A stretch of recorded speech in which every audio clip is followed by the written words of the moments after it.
अवघ्या 13 वर्षाच्या आर्याला ओरबाडून खाणाऱ्या नराधमाविरोधात आपण फक्त मेणबत्त्या जाळतो आणि सीतेचं पावित्र्य राखणाऱ्या रावणाला मात्र आपण दसऱ्याला जाळतो. ज्या न्यायव्यवस्थेने डोळे उघडून न्याय केला पाहिजे आपण मात्र तिचे डोळे बांधतो. छत्रपती शिवाजी महाराजांनी मात्र लेकीबाळींच्या हातातही तलवारी दिल्या होत्या आणि आपण मात्र आपल्या मुलींना पापा की परी करून ठेवतो. तुम्हाला माहितीये राणी लक्ष्मीबाईंनी सगळ्यात धारदार तलवार निवडली आणि ब्रिटिशांवर इंग्रजांवर स्वार झाल्या आणि आपण मात्र लाली लिपस्टिकचे ब्रँड निवडत बसतो.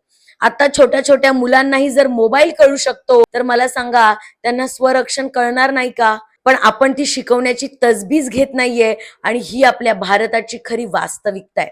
कोण आपल्या मुलींना तलवारबाजी आणि स्वरक्षणाची ट्रेनिंग देत यावर कधी विचार झालाय का? आणि तुम्ही कितीही मेणबत्त्या जाळल्या ना तरीही न्याय मिळणार नाही, कारण ही न्यायव्यवस्थाच मुळात झोपलेली आहे. त्यामुळे कृपया या झोपलेल्या प्रशासनाला आणि न्यायव्यवस्थेला माझी विनंती आहे की कठोरातली कठोर शिक्षा द्या आणि या नराधमांच्या काळजात भीती निर्माण झाली पाहिजे असं काहीतरी करा.